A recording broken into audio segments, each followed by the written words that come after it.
Il y avait quelque chose dans le silence de mon appartement ce matin-là qui me semblait étrangement familier, et pourtant, étrangement neuf.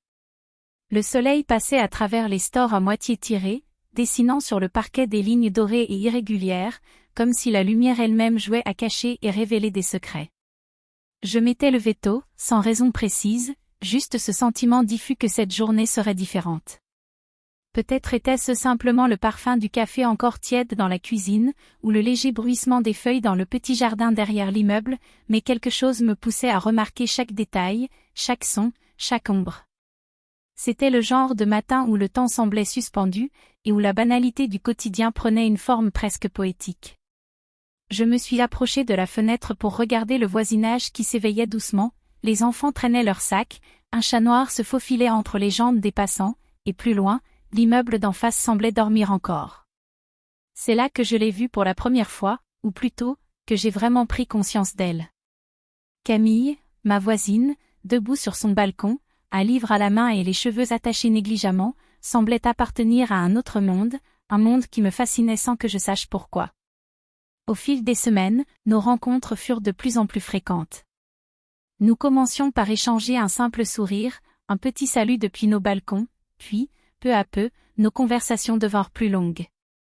Parfois, je la croisais dans le couloir, et nous parlions de choses anodines, le temps, les voisins, un restaurant recommandé. Mais il y avait cette fluidité, cette légèreté dans nos échanges qui rendaient chaque moment suspendu et précieux. Je me surprenais à attendre ces instants, à ressentir une curiosité presque enfantine à l'idée de la revoir. Un après-midi, un incident inattendu fit basculer notre complicité dans une dimension plus intime.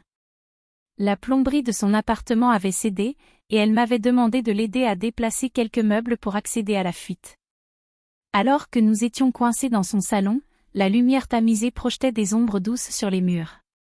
Nous avons improvisé un petit dîner avec ce que nous avions sous la main, et je me suis assise près d'elle sur le canapé, nos genoux se frôlant accidentellement, un contact si léger mais chargé d'une tension silencieuse que je ne pus ignorer. Nous avons ri, parlé, partagé des confidences sur nos vies respectives, et dans ce confinement inattendu, un lien étrange mais indéniable s'était tissé.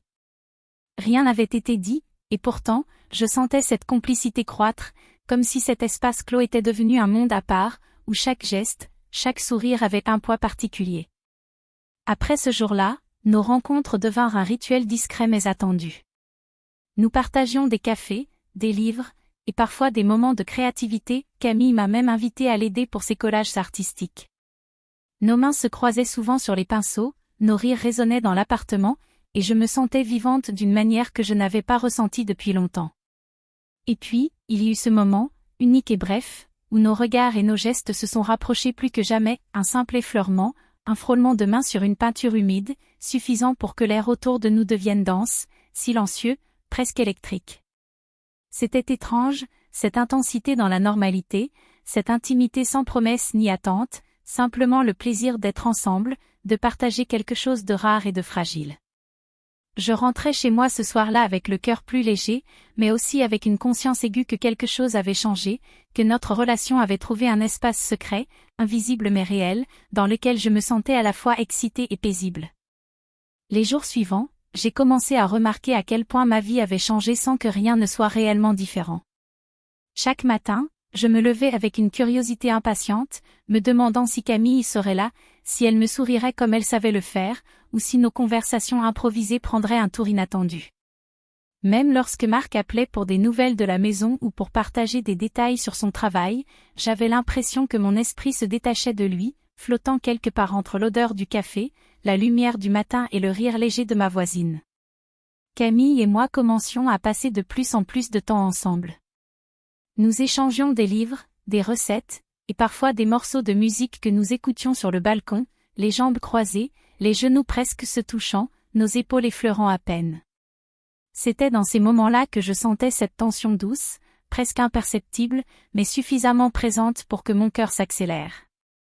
Nous parlions de tout et de rien, mais chaque mot semblait chargé de quelque chose que nous n'osions pas nommer. Un après-midi, alors qu'un orage soudain éclatait, nous nous sommes retrouvés coincés dans son appartement une fois de plus. La pluie tambourinait contre les fenêtres et le tonnerre résonnait comme un écho lointain de nos propres émotions. Nous avons préparé un chocolat chaud et nous sommes assises sur le tapis, entourées de ses peintures, de ses pinceaux et de quelques journaux éparpillés. C'était une atmosphère à la fois douce et presque irréelle. C'est à ce moment que quelque chose de particulier se produisit, un instant que je n'oublierai jamais. Nous étions penchés pour mélanger des couleurs sur une toile commune, nos mains se sont touchées en passant les pinceaux. Rien de spectaculaire, rien d'explicite, mais le contact fut long, suffisamment pour que nos cœurs réagissent à l'unisson. Un silence s'installa, chargé d'une émotion étrange et puissante. Nous échangions un regard, sans un mot, je compris que nous venions de franchir une frontière invisible. C'était une intimité silencieuse, un accord tacite, un moment suspendu où rien ne pouvait être dit, et pourtant tout était compris. Je sentais une chaleur douce se répandre, un mélange de curiosité, de complicité et d'excitation contenue. Après cet instant, nous avons continué nos activités comme si rien ne s'était passé, mais un fil invisible nous reliait désormais. Chaque sourire, chaque geste avait une résonance différente. Le moindre prétexte pour se retrouver seuls ensemble devenait précieux, un café improvisé, un partage de livres, même un simple échange de courriers ou de plantes sur le balcon. La proximité quotidienne avait acquis une nouvelle dimension, subtile mais indéniable. Je rentrais chez moi le soir, le cœur léger mais un peu troublé. Marc m'attendait, fidèle à ses habitudes, inconscient du tourbillon silencieux qui se déroulait à côté de lui. Je lui souriais, j'écoutais ses paroles, et pourtant mon esprit flottait encore avec Camille, repensant à nos mains croisées sur la peinture, au rire partagé sous l'orage, à cette sensation étrange et douce qui persistait longtemps après que j'avais quitté son appartement. Chaque rencontre avec elle devenait un rituel silencieux et attendu, une parenthèse dans ma routine. Et je savais, sans avoir besoin de le dire, que ce lien que nous avions tissé était fragile, précieux et unique. C'était notre secret, invisible pour le monde, mais si vivant pour nous. Je sentais déjà que ce fil allait nous conduire vers un moment encore plus intense, un instant où notre complicité silencieuse pourrait se transformer en quelque chose de plus profond, de plus présent, mais je n'étais pas encore prête à y penser. Les jours suivants, la routine silencieuse que Camille et moi avions établie continua de s'épanouir. Chaque rencontre apportait sa petite dose de chaleur et de complicité. Nous avions nos rituels, un café le matin, quelques pages de lecture partagées sur le balcon, et parfois des créations artistiques qui semblaient n'exister que pour nous deux. Ces moments étaient légers, presque anodins, et pourtant, je sentais en moi une intensité nouvelle, une tension douce mais persistante que je n'avais jamais connue auparavant. Un soir, alors que Marc devait rentrer très tard d'une conférence à l'étranger, Camille m'invita à partager un dîner improvisé dans son appartement. La lumière était tamisée, les bougies créaient des ombres dansantes sur les murs, et le parfum subtil de ces huiles essentielles flottait dans l'air. Nous avons parlé de nos souvenirs d'enfance, de nos petites manies, et de nos rêves pour l'avenir. À un moment, nous nous sommes rapprochés pour attraper un plat sur la table, et nos mains se sont effleurées longuement, suffisamment pour que le silence devienne presque palpable. Ce frôlement, simple mais significatif, me fit sourire intérieurement, c'était notre monde à nous, une parenthèse douce et suspendue. Après le dîner, nous nous sommes assises sur le canapé pour écouter un vinyle ancien qu'elle avait découvert dans un marché. La musique emplissait la pièce, et je me sentais étrangement libre et légère. Nous étions proches, et nos genoux se touchaient à peine, mais assez pour que chaque mouvement, chaque rire partagé, résonne avec une intensité nouvelle. C'était cette proximité qui faisait battre mon cœur un peu plus vite, qui me donnait l'impression que le temps s'était arrêté, que rien d'autre n'existait à part cette complicité unique. Puis, un bruit soudain me fit sursauter, la porte de l'immeuble s'ouvrit. Marc était rentré plus tôt que prévu. Mon cœur s'emballa, et un frisson d'inquiétude me traversa. Je me levai précipitamment, cherchant un prétexte pour que tout semble normal. Camille, consciente de la situation, me lança un sourire complice, mais discret, et nous avons improvisé comme si rien ne s'était passé. Nous avons nettoyé rapidement les traces de notre dîner, repositionné les coussins, et ouvert la porte pour accueillir Marc avec des gestes parfaitement naturels. Il entra dans l'appartement, fatigué mais heureux de me voir, inconscient de ce petit monde parallèle que j'avais construit avec Camille. Je lui souris, je l'aidai à retirer son manteau, et nous discutâmes comme si tout était normal. Pourtant, à l'intérieur, je savais que quelque chose avait changé en moi. Ce lien avec Camille était invisible pour Marc, mais il était tangible, vif, et prêt à influencer chaque instant de ma vie. Ce que je n'avais pas prévu, cependant, ce fut le petit rebondissement qui allait bouleverser le calme relatif de cette soirée.